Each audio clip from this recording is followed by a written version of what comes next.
भारत में भी ओमिक्रॉन ने दस्तक। कर्नाटक में 66 और 40 साल के 2 लोगों में मिला ओमिक्रॉन वायरस। स्वास्थ्य मंत्रालय ने प्रेस कॉन्फ्रेंस कर दी जानकारी। सीएम ने डॉक्टर मंगल सेन के जीवन पर आधारित पुस्तक का किया विमोचन। कहा, मंगल सेन ने किए कई जनसेवा के काम, 1 लाख से कमाए वाले लोगों की आर्थिक मदद का दिया भरोसा। प्रदेश में मंत्रिमंडल विस्तार को लेकर बोले डिप्टी सीएम दुष्यंत चौटाला। कहा, दोनों पार्टियों में बन चुकी है सहमति, जल्द होगा मंत्रिमंडल विस्तार।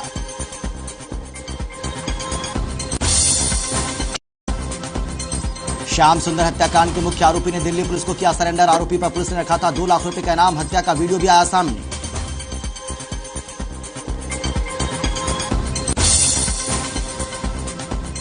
कैथल में हनी ट्रैप का मामला आया सामने। महिला ने प्यार के जाल में फंसाकर व्यापारी से लूटे 50 लाख। व्यापारी की शिकायत पर पुलिस ने आरोपी महिला को किया गिरफ्तार।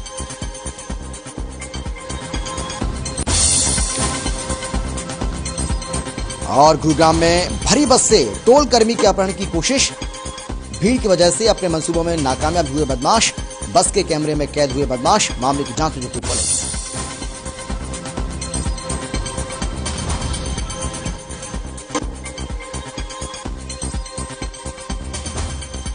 और हिसार में जहर देकर मारे 20 कुत्ते।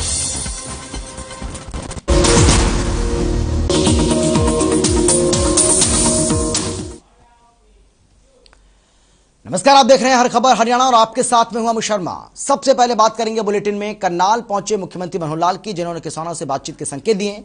किसानों पर दर्ज मुकदमे वापस लेने को लेकर भी उन्होंने पॉजिटिव बात रखी है। उन्होंने कहा कि जब किसानों के साथ बातचीत होगी तब इस पर चर्चा होगी। सीएम ने अपील करते हुए कहा है कि किसानों की काफी मांगे सरकार ने मान ली हैं और अब उन्हें घर वापस लौट जाना चाहिए। फिर भी किसानों की 4 दिसंबर की बैठक पर हमारी नजरें बनी हुई हैं।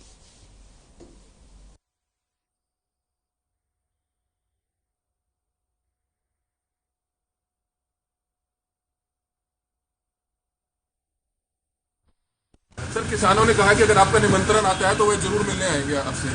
ठीक है, निमंत्रण देंगे उनको। तो लगता है तो समाधान होता हुआ नजर आ रहा है। काफी नजदीक पहुंची है बात। तो दर्ज मामलों के ऊपर कोई विचार किया जा रहा है तो उनकी सिर्फ एक मांग रह गई है कि जब आपस में मिल बैठेंगे तो बात करेंगे। तो निमंत्रण भेजेंगे सर आज? अभी बात करेंगे। तो अपनी तरफ से कुछ किसान नेताओं को कहना चाहेंगे कि अब काफी मांगे मान ली है सरकार ने, अब वापसी हो जानी चाहिए? नहीं, वो तो मैंने पहले ही अपील की है और दोबारा करता हूँ कि अब उनको वापस घर जाना चाहिए। फिर भी वो 4 तारीख को 2 दिन बाद मीटिंग करेंगे तो फैसला करेंगे।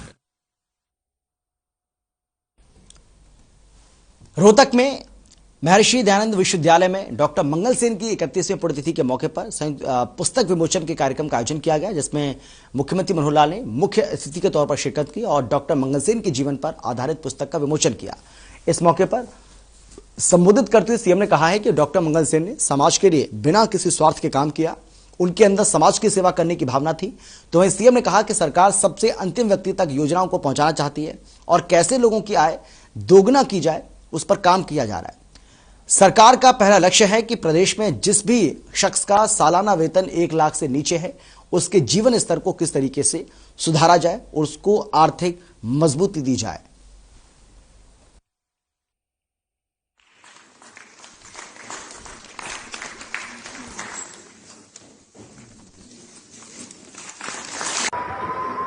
निकलते ही साथ निकल जाएंगे। दिल्ली पहुंचे मुख्यमंत्री मनोहर लाल से बॉलीवुड अभिनेता धर्मेंद्र ने मुलाकात की। इस मुलाकात पर सीएम ने कहा है कि उन्हें धर्मेंद्र का व्यक्तित्व और अभिनय काफी पसंद है। वो हमेशा उनकी फिल्में देखते हैं। दिल्ली में कार्यक्रम में उनसे मिलकर मन काफी प्रसन्न हुआ।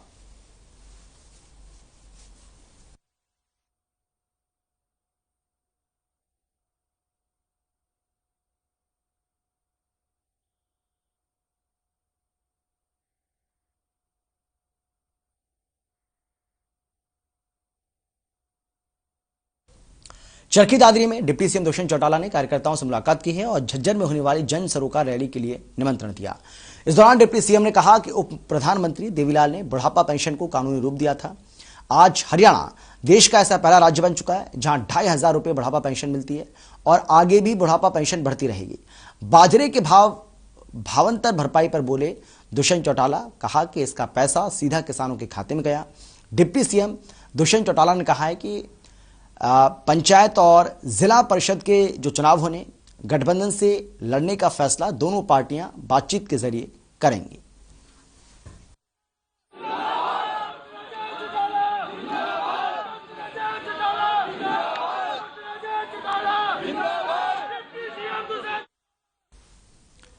भिवानी पहुंचे उप मुख्यमंत्री दुष्यंत चौटाला ने हरियाणा मंत्रिमंडल विस्तार के संकेत दिए। डिप्टी सीएम ने कहा है कि मंत्रिमंडल में विस्तार को लेकर दोनों पार्टियां विचार कर रही हैं। हालांकि विस्तार विधानसभा सत्र से पहले होगा या बाद में, इसकी जानकारी अभी सामने नहीं आई है।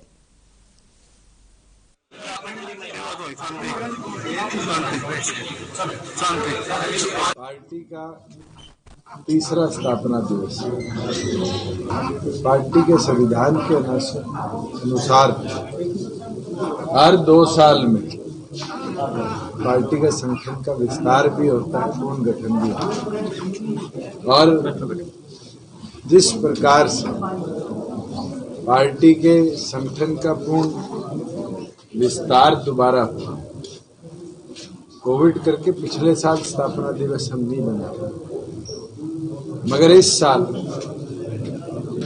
चाहे वो 45,000 एक्टिव कार्यकर्ता पूरे प्रदेश में जो संगठन ने बढ़ाए हैं और जनवरी से राष्ट्रीय अध्यक्ष के अनुसार जो बड़ी मेंबरशिप ड्राइव पूरे प्रदेश भर में चलाई जाएगी, उसके दिशा निर्देश जर्जर से दिए जाए। मैं ये मानता हूँ कि 2 साल के अंदर सरकार में एक जो विकास कार्य मिलकर गठबंधन ने प्रदेश के विकास के लिए किए, 9 तारीख को उसको और आगे ले जाने की रूपरेखा दोनों पार्टियां कैसे 3 साल में काम करें, उसके ऊपर भी जननायक जनता पार्टी।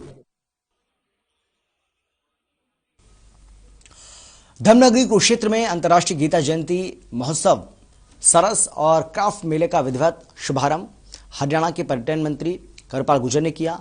मीडिया से बातचीत करते हुए उन्होंने कहा कि केंद्र और हरियाणा सरकार गीता के प्रचार प्रसार के लिए प्रयासरत है। प्रधानमंत्री नरेंद्र मोदी ने अधिकांश राष्ट्र अध्यक्षों को गीता भेंट की। उन्होंने गीता अध्ययन के बाद इसकी सराहना भी की। उन्होंने कहा कि जीने का तरीका और जीने का लक्ष्य गीता सिखाती है।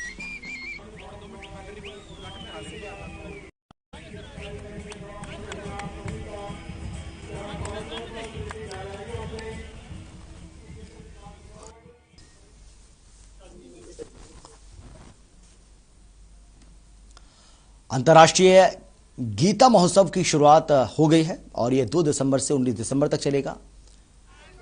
आपको बता दें कि आज कुरुक्षेत्र पर्यटन मंत्री कृपाल गुर्जर भी पहुंचे और उन्होंने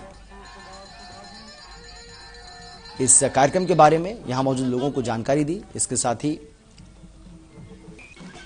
उन्होंने कहा है कि आने वाले दिनों में यहां देश और विदेश से जो लोग हैं वो यहां पर पहुंचेंगे और अंतर्राष्ट्रीय गीता महोत्सव में शिरकत करेंगे। हरियाणा के परिवहन मंत्री मूलचंद शर्मा ने कहा है कि केंद्र सरकार चाहती है कि प्रदूषण ना हो, इसके लिए व्हीकल को बढ़ावा दिया जा रहा है। इलेक्ट्रिकल वाहनों को लेकर इंडस्ट्री विभाग की तरफ से सभी प्रदेशों के परिवहन मंत्रियों की बैठक 4 दिसंबर को गोवा में रखी गई है। उन्होंने कहा कि बैठक में जो दिशा निर्देश दिए जाएंगे उन पर काम भी किया जाएगा।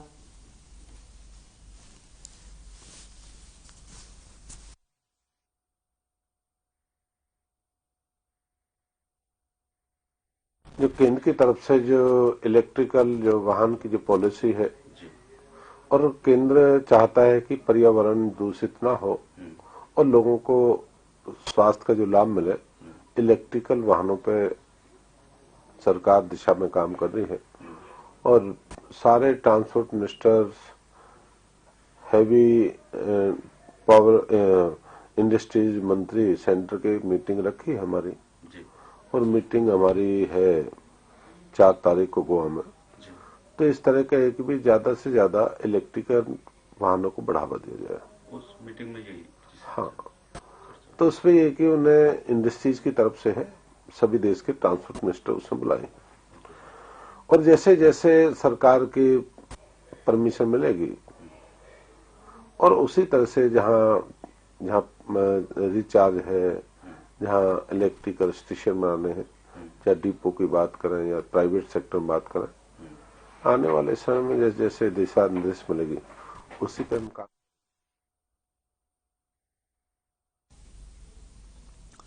यमुनानगर की बिलासपुर अनाज मंडी में खुले में पड़ा गेहूं अधिकारियों की लापरवाही के चलते खराब हो रहा है।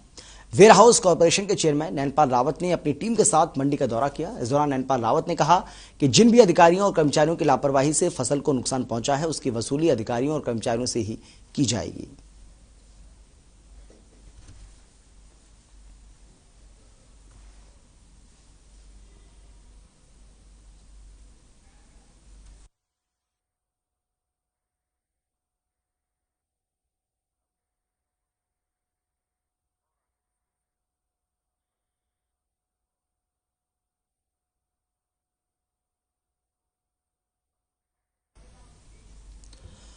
धर्मनगरी कुरुक्षेत्र के सर्किट हाउस में जेजेपी के राष्ट्रीय अध्यक्ष अजय चौटाला ने कार्यकर्ताओं के साथ बैठक की और कार्यकर्ताओं को 9 दिसंबर को झज्जर में होने वाली रैली में आने का न्योता दिया।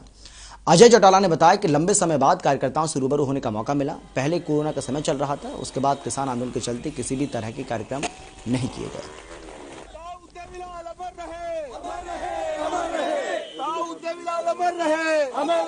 उसी की तैयारी के सिलसिले में ये कार्यकर्ता मीटिंग्स डिस्ट्रिक्ट वाइज ली जा रही है। आज कैथल और कुरुक्षेत्र की थी, कल पंचकुला और यमुनानगर की है, फिर करनाल और पानीपत की है। इस तरीके से कंटिन्यू चलता रहेगा ये सिलसिला 9 तक। और काफ़ी लंबे अंतराल के बाद कार्यकर्ताओं से रूबरू मिलने का अवसर मिल रहा है। बीच में कोरोना का पीरियड था, किसान एजिटेशन चल पड़ा, जिसकी वजह से कोई कार्यक्रम आयोजित नहीं हो रहे थे। एजिटेशन तो अभी भी चल रहा है सर। एमएसपी की मांग कर रहे हैं और तमाम जो उनके ऊपर केस हैं उनके रद्द करने की मांग कर रहे हैं। इस पर क्या? उसके लिए तो हमने भी कहा है कि सरकार जब एक मसला खत्म करने के मूड में है तो उसको भी समाप्त कर लेना चाहिए, किसानों के केस विड्रॉ करने।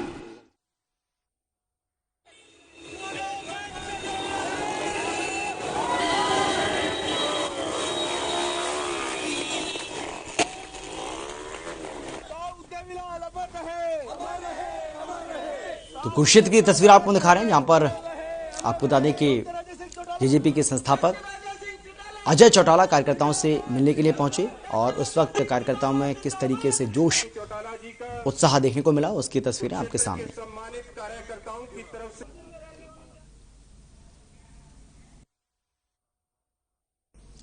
सिरसा पहुंचे जेजेपी के महासचिव दिग्विजय चौटाला ने कार्यकर्ताओं से मुलाकात की और उनकी समस्याओं को सुना। इसके बाद मीडिया से बात करते हुए उन्होंने कहा कि जेजेपी पूरे देश में किसानों की पक्षधर है।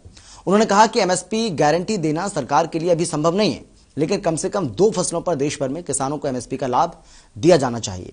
साथ ही उन्होंने कहा कि आंदोलन में जान गंवाने वाले किसानों का आंकड़ा जुटाना चाहिए।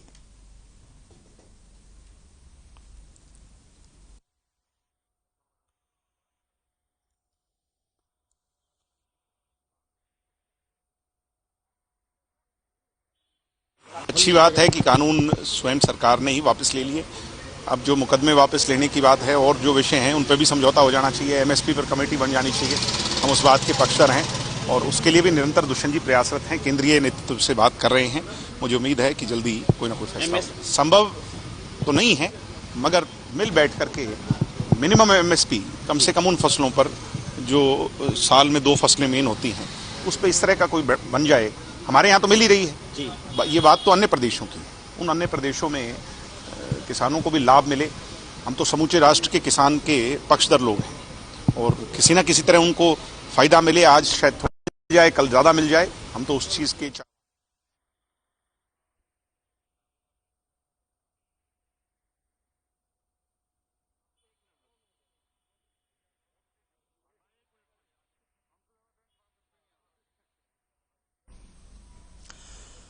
कृषि कानूनों की वापसी पर राष्ट्रपति की मुहर लगने के बाद टिकरी बॉर्डर पर आंदोलन कर रहे किसान काफी खुश दिखाई दे रहे हैं। आंदोलन में शामिल किसान नेता प्रगट सिंह और बलदेव सिंह ने किसानों की तरफ से खुशी जताते हुए कहा है कि आंदोलन की मांगों पर 95% तक बात बन चुकी है और अगर किसानों पर दर्ज मामले भी वापस हो जाएं तो ये एक सुकून की बात होगी। साथ ही कहा कि 4 दिसंबर को संयुक्त किसान मोर्चा की बैठक होनी है। यदि सरकार बाकी बची मांगों को पूरा कर देती है तो किसान घर वापसी की घोषणा भी कर सकते हैं।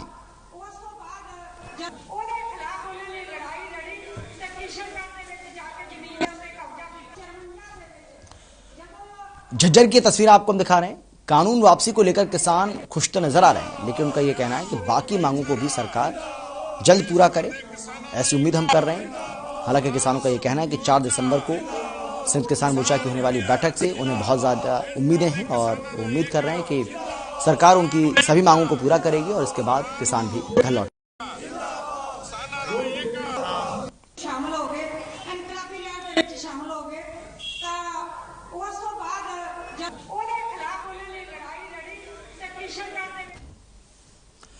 गुरुग्राम में बस से घर जा रहे टोल कर्मी का अपहरण करने की कोशिश की गई। आरोपी युवक ने अपनी गाड़ी बस के आगे लगाकर बस को रुकवा दिया।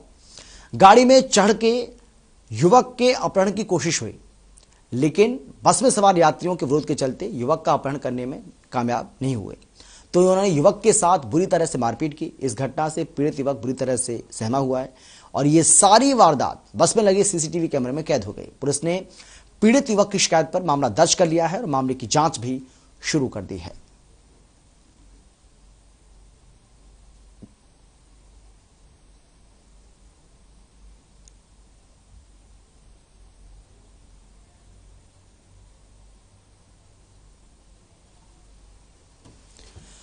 कैथल पुलिस ने एक ऐसी महिला को गिरफ्तार किया है जिसने एक व्यापारी को हनी ट्रैप में फंसाकर उससे 50 लाख रुपए ऐंठ लिए। बताया जा रहा है कि पीड़ित 2017 में अपने दोस्त के साथ एक क्लब में गया था। उसकी मुलाकात महिला से हुई थी। दोनों में नजदीकियां बढ़ी, जिसके बाद महिला ने पीड़ित व्यापारी को ब्लैकमेल करना शुरू कर दिया। 50 लाख रुपए ले लिए। पीड़ित ने पुलिस को इसकी शिकायत दी, जिस पर कार्रवाई करते हुए पुलिस ने आरोपी महिला को गिरफ्तार कर लिया।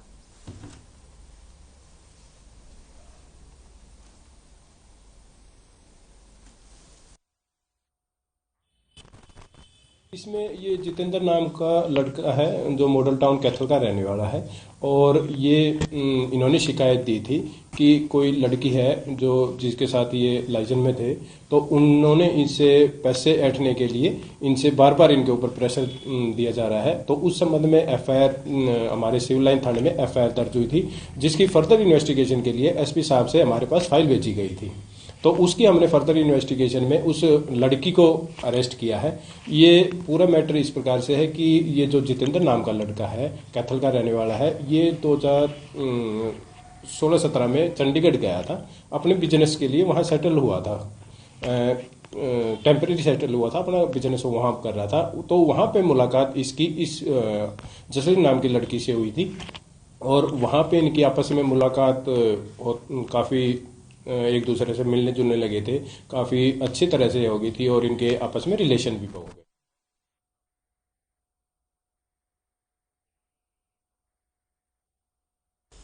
जींद में श्याम सुंदर हत्याकांड मामले में मुख्य आरोपी धर्मेंद्र पहलवान ने दिल्ली पुलिस के सामने आत्मसमर्पण किया। मामले में पुलिस ने आरोपी धर्मेंद्र और बलजीत समेत 12 लोगों के खिलाफ मामला दर्ज किया था। धर्मेंद्र पर पुलिस ने 2 लाख रुपए का इनाम भी रखा था। सरेंडर का ये वीडियो भी सामने आया है। साथ ही वो वीडियो भी सामने आया है जिसमें हत्यारे श्याम सुंदर को गोली मारते कैद हुए हैं।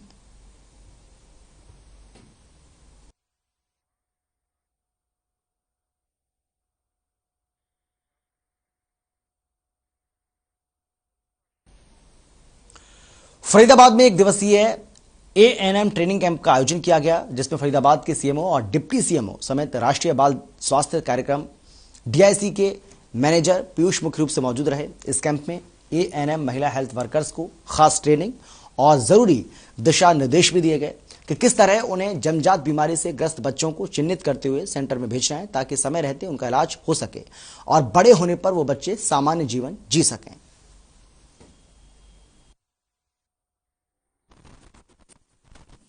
ये आरएसपीके के अंतर्गत एएनएम्स को ट्रेनिंग दी गई है, जिससे वो जल्द से जल्द जो भी कंजेनाइटल एनोमली होती है उनको डायग्नोज कर सके और उनको ऑपरेट कराया जा सके, जिससे कि फ्यूचर में उनको कोई दिक्कत ना हो। ये सरकारी स्कीम है जिसमें कहते हैं कोई पैसा नहीं? हाँ, ये सरकारी स्कीम है। इसके अंदर जो हम डायग्नोज करते हैं सरकार फ्री में करती है, सारे ऑपरेशन फ्री में करवाते हैं। नमस्कार, मेरा नाम पीयूष है। मैं राष्ट्रीय बाल स्वास्थ्य कार्यक्रम में डीआईसी मैनेजर हूँ और आज यहाँ पर एक एएनएम्स के लिए ओरिएंटेशन ट्रेनिंग रखी गई है, जो कि 1 दिन के लिए है।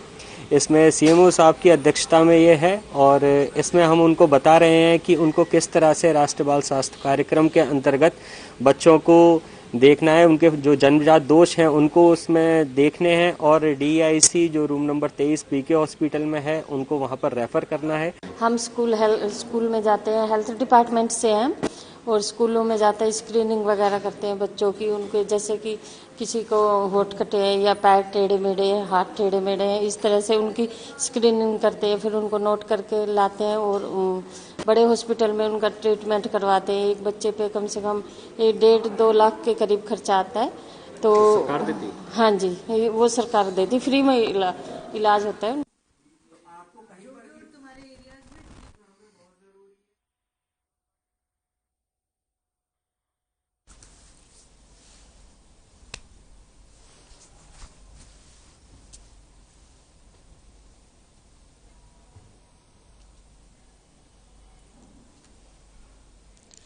एक ब्रेक के लिए हम रुक रहे हैं, फौरन लौट रहे हैं।